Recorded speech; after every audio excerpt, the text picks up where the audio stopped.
What's up, everybody? Welcome in the Sooners on SI podcast live from Fort Worth, America. I know you can tell if you're watching on the YouTube page. We are in the ballroom of the Omni. We're just behind the camera sits.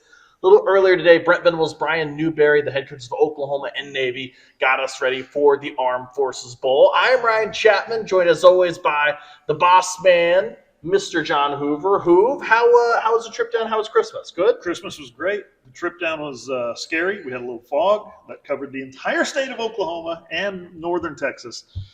But I'm ready for one more football game, you guys. One bowl game to rule them all. One more in 2024. Hoove was the big winner of Christmas. He came home with a massive television to be installed. I'm the winner today, though, because we get to hang out with our good friend Carson Field. Carson, how are you? I know that you've been down here in the area for a couple of days getting ready for the Armed Forces Bowl and seeing family. Yeah, seeing extended family, my direct family here in the Dallas area, a lot of people I know out here, so that's been fun. And obviously, like you said, getting ready for this bowl game. Second time covering this one at Amon G. Carter Stadium. It's going to be a lot of fun. Thankfully, a lot warmer this time, too. You're the veteran among us. Yeah, something like that. This game. You're the vet. You've been here before. Yeah, what it said. The forecast tomorrow, 70 degrees. We will take that. But like I said, we got it rolling in full swing today. It is the Armed Forces Bowl, which means for Hoove and I, a lot different cover than maybe we've thought of in the past. Just one day of media stuff. We got Venables, Newberry. We also talked to Kobe McKenzie and Troy Everett.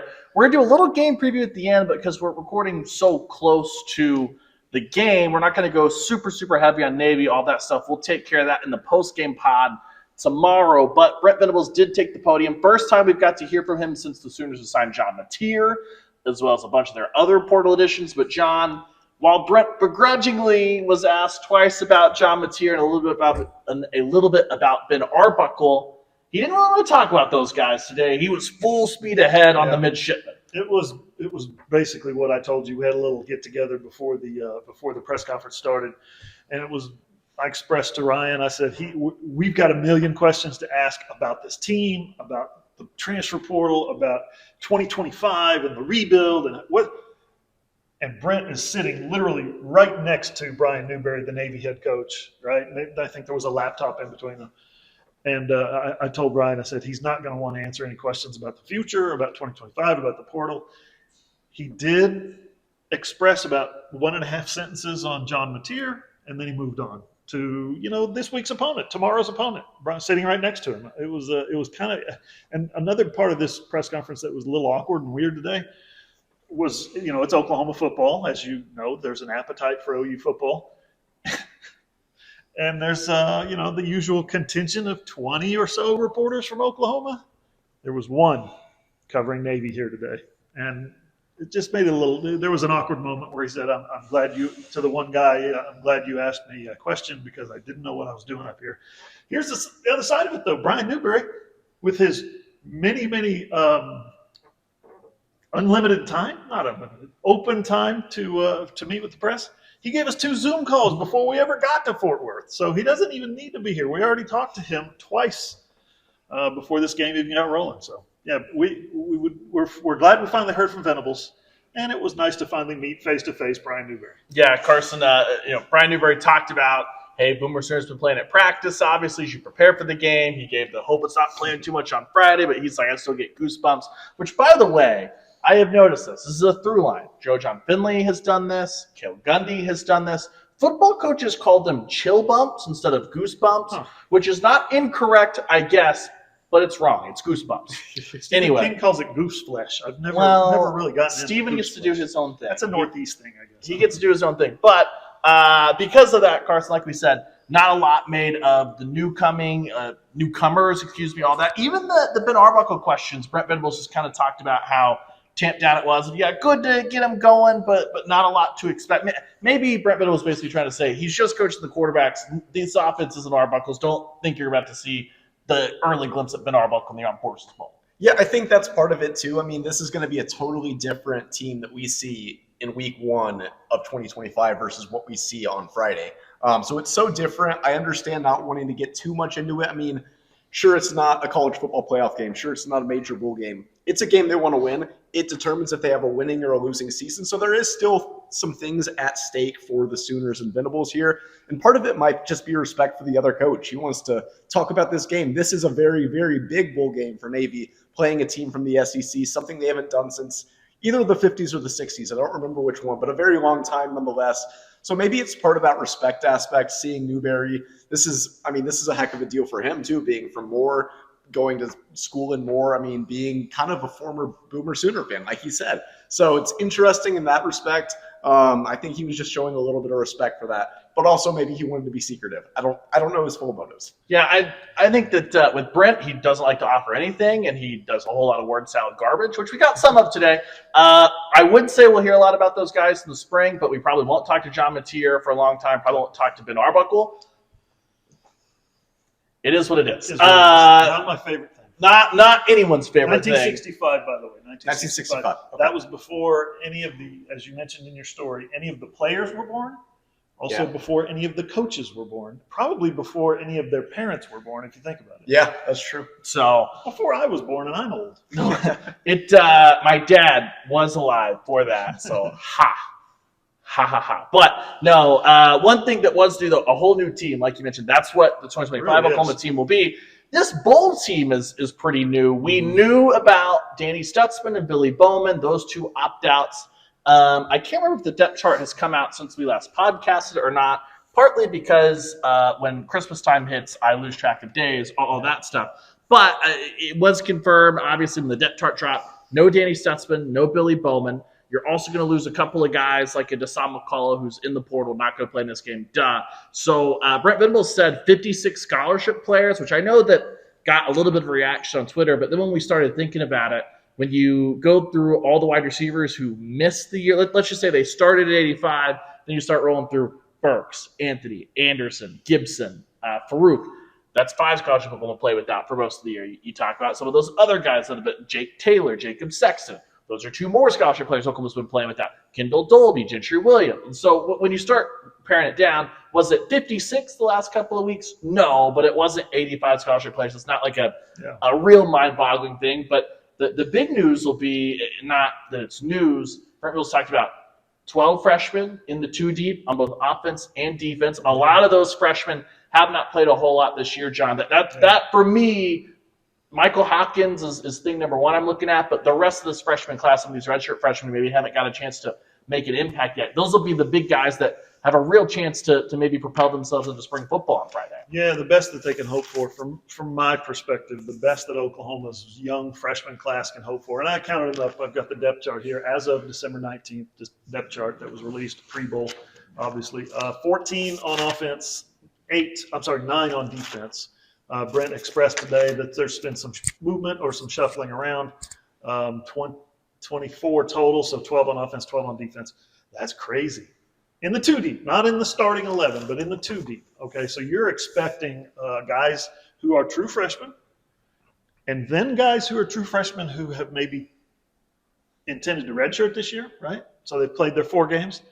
And then there's probably a few guys, you can look up and down the roster here and see who they are. There's a few guys who haven't played at all this year that are in the 2 deep now for this bowl game. Here's the thing. Here's the tricky thing, guys. Navy, a bunch of juniors, a bunch of seniors, a bunch of guys who are committed to the cause, defending the country. You know, they've got a completely different mindset at Oklahoma, where it's maybe I can get on the roster, maybe I can get on the 2 deep, maybe I can get an NIL package, versus when my commitment to the U.S. Naval Academy is over and I've got, wings or flags or whatever it is on my shoulder that they get the extra pips and things like that. They're going to go defend the country. Talking about 2 different types of people here, 2 different types of athlete. That's got to be a tricky proposition. One is the most disciplined, arguably military academy playing sports in the country. The other one is, Oklahoma right now, which is being stripped.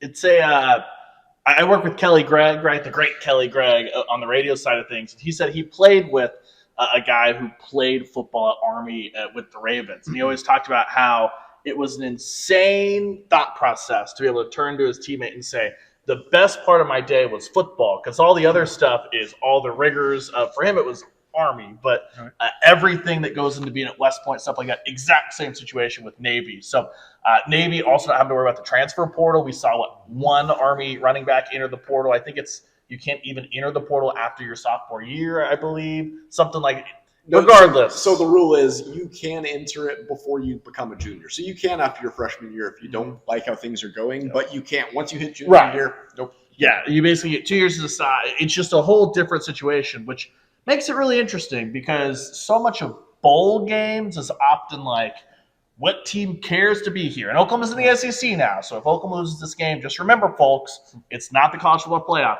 It doesn't matter. You have that out. But with Navy, so on paper you'd think, okay, Navy, they're the ones with all the motivation going into this game. Well, not really. When you look at this Oklahoma roster, you talk about, okay, Danny Okoye and Taylor Wine, defensive end. Those are two guys that Brent Venables mentioned by name at the podium. It's the first chance for those guys to really have an extended run. Devon Jordan was talked up by both Brent Venables and Kobe McKenzie over here behind us. Devon Jordan at corner, which that's a spot that Oklahoma needs those guys to come in. Jaden Hardy, Kobe McKenzie says, like one of the smartest football IQ guys he's ever seen. And then that's not to say you flip that over to the other side of the ball. Two guys, one that I asked about, Devon Mitchell, the tight end room. No one knows what Oklahoma's doing in the tight end room. It makes no sense based off their portal additions, and they have one, and we'll get to it and all that stuff in a little bit. Brent Venables did his usual. I asked him if he's going to play a factor. Then if he's put himself in position, he did all the fluff and said all the good stuff that, frankly, copy and pasted from the next guy. This is just Brent Venables. They're all great dudes. They all work really hard. We know this. So we don't know what Devon Mitchell will look like, but that's a five-star caliber talent. I know he reclassified that could help change the face of your tight end room. And then you got a quarterback in Michael Hawkins Jr. who hasn't got to play since Seth Luttrell was fired. We haven't got to see him play with this offensive line that found some stability. And he's someone that, John Mateer is not being brought in to back up anybody, but Michael Hawkins Jr. is going into this thinking, I'm going to enter myself into a quarterback battle. Yep. This game is huge for a ton of those young guys, Carson. Oh, no, it totally is. I mean, especially a guy like Hawkins that even if Mateer is the guy, which is heavily expected to be the situation, they don't send that NIL package to a guy like Mateer if they're not going to probably make him the number one quarterback. But Hawkins, from everything I've heard, he still has a very big future in this program. Showed flashes of good things, obviously some bad things too. I know that South Carolina game was particularly rough on him, but there's still so much promise in him getting the start. That's huge for his development. I think this is a game that we're going to be seeing a lot in the run game because of how many wide receivers have transferred or injured, stuff like that. And also, I'm excited to see Xavier Robinson too. I mean, he really had a great game against Alabama, showed flashes against LSU, not the same numbers, but did some good things in that game. I think the Sooners might have found another back that could be really good in that system, so I'm interested to see what he's going to do in that kind of two-headed running attack. They have him, Gavin Sawchek, Taylor Tatum, a lot of options at running back in this game. And then Hawkins, he can obviously run it too, so that gives them a lot they can do on the ground, which I think is going to be fun to watch. Yeah, you got that. You got the youth movement, and then you've got, on the other hand, John, not young guys in Kobe McKenzie, Kip Lewis, Robert Spears-Jennings, Peyton Bowen, four guys we've seen play a lot of football already at Oklahoma. But when you talk about Danny Stutzman opting out, you're losing a consensus All-American talent, obviously, but you're also losing the guy that set everything up and was all over the field. Just go back, remember that Alabama game where it felt like Danny Stutzman wasn't having to make a ton of tackles because the defensive line was feasting, but he put everyone exactly in the spot they needed to be. He was the one making sure the defense was running like a well-oiled machine. Same thing, Billy Bowman at safety. It's now a big leadership vacuum on the field in between snaps that Kobe McKenzie, Kip Lewis, those guys have to fill at linebacker, Robert Spears-Jennings, Peyton Bowen at safety. That's a whole other element to this game as well, and especially one where Navy's not going to hurry you up, John, but if everyone doesn't know exactly what they're doing and you don't do your job over and over and over again, Kobe McKenzie said basically don't get bored. It's the same assignments, so you got to do them over and over. If you don't do that, that's how you get gashed with a triple option, especially with Horvath who can throw it a little bit too. Yeah, and the discipline that offense shows is remarkable. If you saw them play, for instance, just the Army-Navy game was unbelievable. How disciplined they were. How they played a game this year against a conference opponent where they had 0 punts, 0 turnovers, and 0 penalties. Hasn't been done in college football in like 15 years or something like that. So that is an illustration of how utterly disciplined this team is. I know I keep going back to that word, but that's an important word when you're matching up a team like our Navy against a team like Oklahoma. They're not particularly strong up the middle. Oklahoma's not, because they lose their safety in Bowman. They lose their linebacker in Stutzman. They do have DeJoun Terry back in the middle up front. That's a big help. But when I say he's back for one more game. and then he's a senior and he's graduated, and they got to find guys next year to fill that role. The thing I would be concerned about if I'm Oklahoma in terms of a youth movement, there could be conceivably, and it's not a stretch, to think that there will be 4 true freshmen playing in the secondary at the same time. When you think about, obviously, Eli Bowen, he started, you're comfortable with that. But his backup is Devin Jordan from Tulsa Union. If Jacoby Johnson isn't cutting it or needs a break, busts a shoelace or something like that, and Woody Washington is unable to go for any reason, your backup is Devon Jordan. Did I say that right? Devin Jordan. Devon. Yeah. It is Devon? Yeah. Okay. Can't pronounce a kid's name. I've known him for 3 years. And then the backup safeties are Jaden Hardy and Michael Boganowski, a couple of true freshmen who have turned in some really good plays this year, some really impressive plays, but you're talking the possibility of certainly 3 at any moment in time and even potentially 4 true freshmen playing the secondary. You wouldn't think that's a big, huge thing. It's not like you're going against a Mike Leach spread team that's going to throw the ball 60 times, but guess what? There's going to be creases where those guys, those running backs, and the quarterback, Horvath, is going to be getting into the secondary. Those freshmen and those young guys better know what the heck's going on back there. Gotta be on top of it. Communication can't be an issue. It hasn't really been on the back half. I mean, guys have just been straight up getting beat, but you're also not playing a bunch of first-round wide receivers or anything like that. This is by far the most comfortable test as far as Slocum is going to see matching up at wide receiver, since obviously much better than Maine, somewhere in between Houston, not as good as Tulane as far as explosion, things like that. So we're talking about week 2 of the season. But when you look forward to tomorrow, who's the freshman? What's the one name, the guy you're most excited to track? Non-Michael Hawkins Jr. division. Okay, non-Michael Hawkins, non-Xavier Robinson.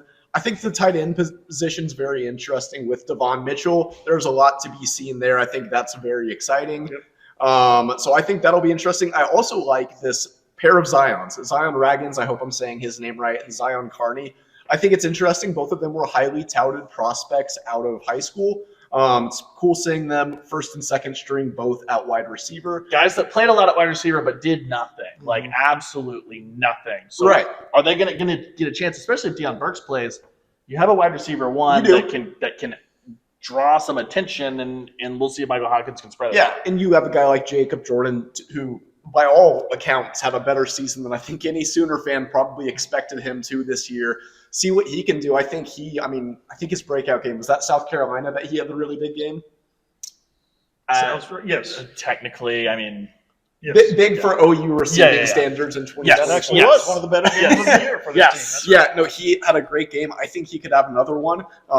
Athlete-wise, it's not the same as going up against the South Carolina secondary, and he's going to be one of the more prominent wideouts. I think that's interesting. I think there's so much offensively that I want to see from this game. Yeah, this is,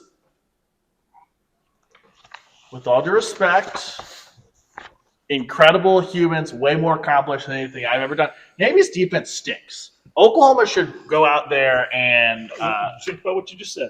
Oklahoma should go out there. And we haven't seen it all year. And now you're going to see it with a bunch of freshmen and not look like total buffoons. Maybe. Listen, this. What a weird. Okay, I wasn't going to do this. We're going into it. Not doing a lot of Navy preview. Navy has the chance to become the 6th Navy team all time to win 10 games. Yep. An incredible landmark. If you look at the times that Navy played living, breathing football teams, they beat the hell out of Army, rivalry game. Tulane absolutely walloped them, and it was a no contest with Notre Dame. Navy has not even hung on the field with anyone outside of Army. That is a rivalry game. That one goes over here, right? We get that. Rivalries, college football. Yeah, it does. All that stuff. But if you've got 3 weeks to prepare for it, Oklahoma in a bowl game, don't you think they'll get the same level of performance out of those guys? Or at least same level of focus, maybe? The flip side of it is Notre Dame has the biggest advantage of all the big-time college football teams because they play Army and Navy a ton. So they are not having to prepare for the triple option once every 5 years on a short week. Oklahoma's had 3 weeks to prepare. And as bad as Oklahoma has been, Alabama, they beat them off of a bye week. Yeah. They've now basically had 2 bye weeks built in, and run defense was not Oklahoma's issue. At any point, their best offensive game plan under Joe John Finley, where did it come? In the Alabama game. Their best executed game plan in the Alabama game when they had a little bit of time to look at it. Oklahoma has way more talent than Navy. Oklahoma is bigger, faster, stronger than Navy, which a lot of that is due to the limits that the service academies put on, like how big their guys can get, all that stuff. And Navy's defense just stinks. They're bad. So Oklahoma should be able to feature some of these guys. We'll see if that pans out. Yes. We'll see. For me, it's not a good matchup for OU. For me, Either side. I'm looking at defensively. Especially without Bowman and without Stutzman. I know they have they been good at stopping the run this year. They got to do it now without their two best defenders. I'm cool with Robert Spears Jennings flying down and hitting guys in Billy Bowman's spot, and I'm A-okay with Kobe McKenzie stepping in, especially against Navy. If this was like Alabama, maybe a little bit different. Yeah. I know Oklahoma. If it was certainly Texas, the way Texas ran the ball, Yep. The Army won the Joe Moore Award. The St. Army's offensive line. Very efficient, all that stuff. It's going to be a big mental test, huge mental test. But physically, I'm not worried about the physical situation, especially defensively. I am looking, though, at Danny Okoye. I hope we get to see Danny Okoye a ton. I don't know, though, even if we do get to see Danny Okoye, if this is going to be the game, like if this were the bowl game for Danny Okoye to really show off his best skills. Kobe McKenzie, who we talked to a little bit earlier, talked about he's as twitchy as it comes. Kobe McKenzie basically said with Danny Okoye and Devon Mitchell, once those guys just get the scheme down, they'll be good to go. They'll be ready to rock. I just don't know how much rushing the passer Oklahoma is going to be able to do here because while Oklahoma was really, really good tackles for loss and battle up the run, I think they allowed 105.8 yards per game. They're 11th right now in the country in rushing defense. I don't also think they're going to be a situation where suddenly on first and second down they get TFLs, huge knockbacks, and that's where they're probably missing Danny Stutzman, who can read things so quickly and turn a 1 or 2 yard gain into a 1 or 2 yard loss to put Navy into third and long. I think Navy's not going to live in like 3rd and 2, probably in 3rd and 5, 3rd and 6, which gives them the whole play. But I would love to see Danny Okoye. I don't know if we're going to see the best version of Danny Okoye, though, if there's not any spots to rush the passer. If Danny plays a bunch, which I expect him to in this game, Danny Okoye, that is, it'll be his 4th game of the season. He's played in three games yet this year. So he has not had an opportunity to shine. He has not had an opportunity in a game to put forth what he's learned in practice. I think he's going to have an opportunity this time. However, you're talking about the last time he played a lot of snaps in a meaningful game to him was in the high school football playoffs when he played for the home school with Tulsa Noah. Tulsa Noah, right? The home school squad. So it's going to be a different deal. It's going to be a completely different deal. And I'm not picking on Danny by any means. I think he's going to be a fantastic player, but he's just kind of representative of what's being asked of this team at this point in the season. Hey, you're a freshman. You've only got a couple of snaps. We need you in here. You're going to play 35 snaps against this crazy-ass offense that Navy runs. Good luck. Have fun. It's not your mama's triple option. It's a triple option with a lot more throw game priced in there. The good news, though, for some of those other guys like an Eddie Pierre-Louis who had played 4 games and held the red shirt and held it tight. This is standard now. It's totally official, but just a reminder, bowl game doesn't count against eligibility. So every single freshman, everybody, it's open season for Oklahoma as far as being able to get all those guys hands on in. deck, as they say in the Navy. All hands on deck. Do we have any other naval stuff we'd like to throw in real quick before we get to the transfer portal? Anchors away. I hope they were those helmets displayed today at the press conference. Oh, they're wearing the Jolly Roger. Are they? That was announced. So good. God bless. Navy is wearing maybe the greatest uniform that's They're ever been incredible. rolled out there.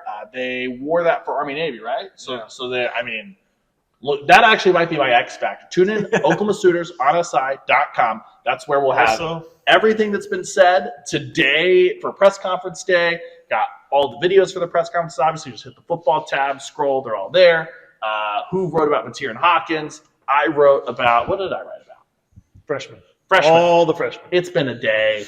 Wrote about the freshmen. Carson wrote about the motivation, all that stuff. OklahomaSooners.com at 6 p.m. So by the time you heard this, whose game day preview stuff will be starting to roll out. We'll have a ton of it Friday mornings. You're getting ready. You're not working.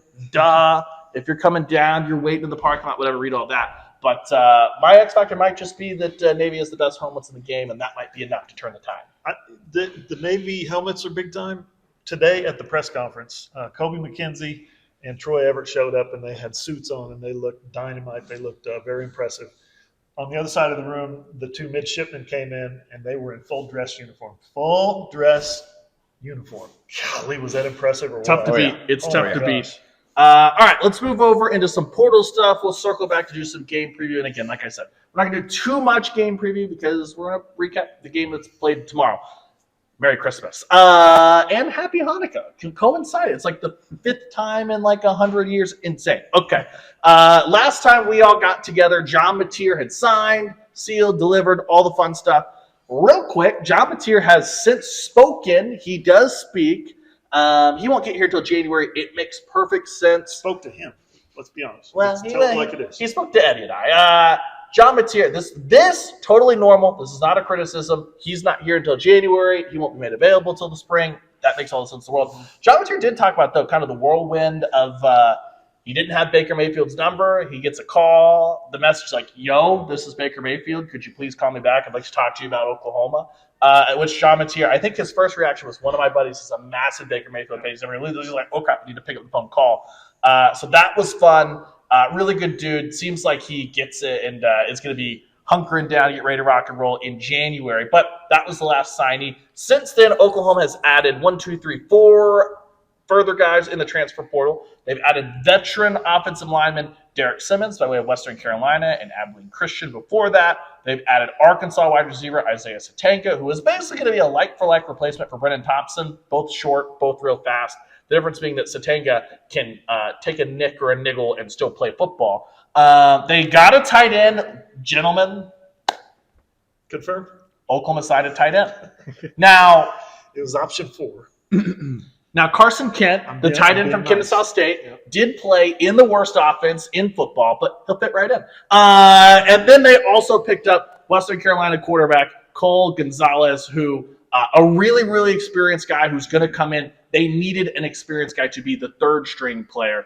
Cole Gonzalez, he's actually perfect for that. I know there's a lot of jokes about the FCS All-Stars being some of all that stuff. That's actually a fantastic get for Oklahoma to be their third quarterback while Jet New gets up to speed, their 2025 signee. What'd you make of the other transfer additions, non-Mateer division? Yeah, the landing of the quarterback from Western Carolina. So they got 2 guys from Kennesaw State, 2 guys from Western Carolina. Okay. And a receiver from Pine Bluff. Yes. Illinois State is shaking in their boots. Right. They've got to listen. They've got what I think we said. They've got 9 players so far from the portal. 6 of those either come from FCS or have FCS roots. Started in FBS and then went to, as Illinois State went to FCS.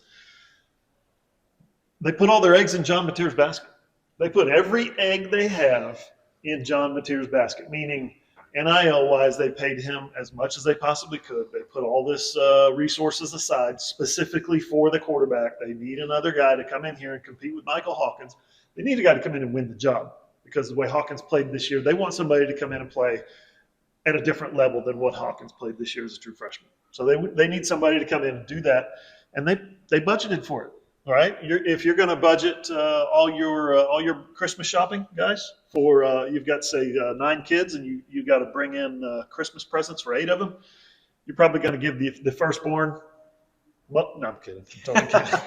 You understand what I'm saying? Listen, I have been reading about Henry V, and this sounds very much like medieval times. That we need to budget the firstborn. Right. The secondborn's going to try and kill the firstborn. Yeah, we're gonna get into realpolitik here in a second. Yes. The NIL that they put toward the other guys is just not there, and that's why no knock to those guys and their abilities. I'm sure they'll be fine players when they get the opportunity in this offense and whatnot. But they're bringing in guys from the FCS level for a reason. Oklahoma's not Christmas shopping; they're Black Friday shopping right now. In the Bargain portal, bins, yeah. We will see if that pans out or not. One of the themes of today, and really the last couple of weeks, Carson, has kind of been Brent Venables, this coaching staff, they believe in the freshmen and sophomores that they have recruited and started to develop who haven't got a big chance to get going yet. We'll find out next fall if that's the right thing. But for better or for worse, it feels like, yes, we talked about the portal additions, but for the most part, the team you're seeing tomorrow is going to be a lot of the guys they want to roll with and they want to step into those bigger roles in 2025. That's why I think there is a lot of importance that there might usually be on the Armed Forces Bowl against Navy, because like you said, there are going to be so many of these guys that are in big roles next year. And Venables needs to find out, okay, is this guy going to be an everyday player for us? Does he have what it takes? Does he have the attitude, the focus, all those things that you need to see in a good offense? Something that, of course, OU didn't really have this year. So seeing production out of freshman receivers would be huge. Freshman defensive backs would be huge. There are so many, I don't want to say moving pieces, so many players that can just kind of make their way onto the starting roster, I feel like, tomorrow. Just with good performances, good attitude, just good aggression, what you want to see in a bowl game. It's not the Pro Bowl where they're just going to be playing half-assed. So they're obviously, even if it is Navy, it's not this Alamo Bowl that even they played in last year. It's a game they don't want to be in, but it's kind of a tryout, which I think is exciting for the young guys. Carson, I'll counter that real quick, though. You've got a bunch of young guys that have one shot, one opportunity, right? Yeah. And they've got 2 weeks to play, 2 weeks to practice, 2 weeks to prepare themselves.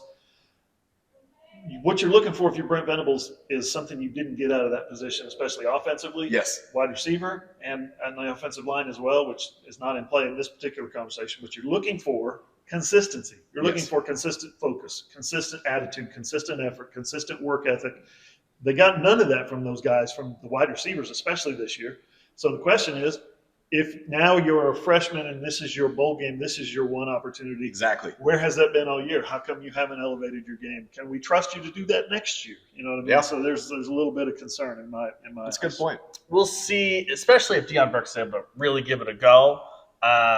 They need a bell cow. They need Well, an alpha at that position. They haven't had one all year. I wonder if he's really able to give it a go. We might not see it really filter down tomorrow because of limited possessions, but if Burks is able to play and he's 100%, he should be like a 6 or 7 catch for like 100 plus against this secondary. Yeah. What does that do for everybody else? Because even those freshmen who had assumed they were going to be redshirting this year, if you had told them they were going to be playing, I think they would have assumed there would have been like an established wide receiver one to draw some of the attention.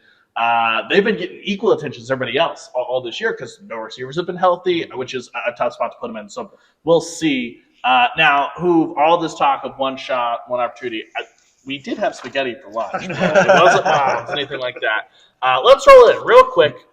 Lightning fast preview of the Armed Forces Bowl. Navy 9-3, fresh off their huge upset over Army. It was an old-fashioned naval beatdown. Eli Heidenreich had the dagger, the 58-yard catch that pushed that lead back out to a couple of possessions, mid to late third quarter. And this was a Navy team that just came out. You could tell they were tired of hearing about Army's Joe Moore Award offensive line. They punched him in the mouth, all that stuff. And they played well defensively. An Army team that who had fresh off their American Athletic Conference championship just did not run the ball very well, anything like that. What are you looking for tomorrow when it comes to the game situation as far as Navy? Where can they trip Oklahoma? We get it. It's a triple option if you're not disciplined, especially offense, if you turn the ball over, if you're presented. We get that. Well, what are you looking at from this Navy defense or maybe just team in general? I was so impressed with Navy's performance against Army. If that would have been like a Clint Eastwood movie bar fight, one of those teams would have gone to the brig, the other one would have gone to the infirmary. It was bad. It was that bad. They beat the crap out of them physically. And to do that against an Army team that majors in that, specializes in that, extremely impressive. So Navy plays with attitude. Navy plays with precision. And when they have to, we saw it on the field, they play with explosion. They play with some dynamic qualities. So, yeah, the tricky part if you're a defense is, and you've had a couple of weeks, like you referenced, to look at it and study it and see it. And hopefully the scout team, which has been stripped of some of its talent, to come over to help the actual starting offense, the 1 and 2 offense. Hopefully your scout team is giving you a good look. If you're Kobe McKenzie and you're reading this key and you see your scout team do this and you know that the play has to spill in this direction and that guy has to fill that gap and this guy has to come in and fill this gap because your responsibility is to do this. If all that fits together, then you've got a winning play. You've got a successful play. If one guy's out of position, it's 6 and it's going to the house. That's the trick about this Navy offense is they try to trick you, make you think you're seeing something, come in behind with something that you're not expecting or something that you thought you saw. They trick you, they get you out of position, and they take advantage of it. And remember the 2018 Army game. Mike Stoops was the defensive coordinator. Kyler Murray was the quarterback. They missed a field goal to end it in overtime. Oklahoma had to win the game in overtime. And Kenneth Murray had 28 tackles. What's the kid's name? Buzzy Bolt. Buzzy Bolton had 23 tackles, 22 tackles, because Army could not be taken off the field. Army just chugged and chugged and chugged 3 yards, 4 yards, 5 yards. That's what Navy specializes in, and that's going to be the hard part for this Oklahoma defense. Difference is that defense was an abomination to man. It was bad. This is a very good rushing defense. With the first-round linebacker, though. Well, Just saying. are we going to really hold up Kenneth Murray as this great bastion of Oklahoma? Kenneth Murray. Did he get drafted in the first round? Yeah, but did Georgia run for 500 yards because he couldn't fit a run? Also, yes. Did Baker Mayfield not play national championship game because Kenneth Murray doesn't? Which is a Mike Stoops issue, not a Kenneth Murray issue. That's right. Let's not pretend like that defense against a normal running attack couldn't fit the run. Much like this defense is not that. That's true. And but this defense has been gutted again. Yeah, not best really players. though. I mean, this defense. There were possessions where Danny took out the heart and soul. Yeah, You just said it. Yeah, but this defense though is the defense that Danny Stutzman. It's a drive here and there, but it wasn't like this massive goal for drop. Danny Stutzman is incredible, consensus All-American, and all that stuff. But I believe that Kobe McKenzie and Kip Lewis can come in and crack skulls in this game. Oklahoma's defensive front is going to overwhelm Navy offensive line physically. Now, will they be in the right spot? That's the big question. But Oklahoma's defensive line is way more talented than this Navy offensive line. And if Oklahoma is now, this for me is the big end. If Oklahoma's offense can do nothing with it, then is Navy going to be able to try to wear out Oklahoma's defense, which doesn't have the depth? That's my big question. If Oklahoma's offense can go and score and they get a couple of stops, Navy's going to have to throw the ball, and this is going to look like every other Navy game outside of Army against an actual team. And again, Oklahoma wants to beat Alabama. So it has been proven you can have one big game that is living outside of yourself, especially in a rivalry. You probably remember that 2018 game, that key play. I think it was Army was running 6 yards, 7 yards, 5 yards. They said to throw the ball. And on 2nd and 3, they threw the football and did it get the third down play, I think, got tipped. The second one was a sack. Second down was a sack. The quarterback's back there going, what do I do with the ball back here? What am I doing? He got sacked, and then the third down play was a tip and an interception, and that's what saved Oklahoma in that game. It just takes one call, one play. So if Brian Newberry and his staff can have the discipline again to maintain the what's working, do what's working, and maintain that discipline in play calling, then Oklahoma could be in for a tough time. If not, if they do what you're saying and they start throwing the football out of character, Oklahoma could run away with it. Horvath is not going to look lost either. That's the difference in this Navy team, this Navy attack versus some of the other service academy triple option. It's a incredible game plan schematically as far as what they do building up the option, but also Horvath's just excellent. Yeah, Horvath is a really good quarterback, and when you have that at a service academy, it just adds a whole nother element that not only works in the regular season, but you have to prepare for. I feel like a lot of teams, when preparing for service academies, if they don't have a quarterback, I don't want to say easy, but it's easier. You really have to focus on one thing, and that's the triple option. But I know from experience covering this game 2 years ago, Air Force Baylor, Air Force had a really good quarterback in Zeke Daniels that year, and they threw all over Baylor's defense. They were not expecting him to throw the ball as much as he did. He threw for, I think, 150 yards in that game, which the equivalent for an Oklahoma, that's 340. Yeah. We have to, dog years, we have to do, the triple option conversions. But with Horvath's ability to throw the ball, which has been seen time and time again, it adds a whole nother layer. And I'm sure Venables has talked to his team about this being the defensive mind that he is. I'm sure that Zach Alley has done the same. But they're a lot different than your traditional, I'm just going to pitch it, I'm going to keep it, whatever it is in the triple option. They have more elements, which makes it interesting. They're +9 in turnover margin. They're 17th in the country in turnover margin. Very disciplined. Yes, they do the discipline well. I'm looking forward to it. Tomorrow, 11 a.m., Amon-G. Carter Stadium. It will be Oklahoma's 7th trip to Amon-G. Carter since TCU entered the Big 12. So, and actually, the last time they were here was 2022. So every other year, it fits right in.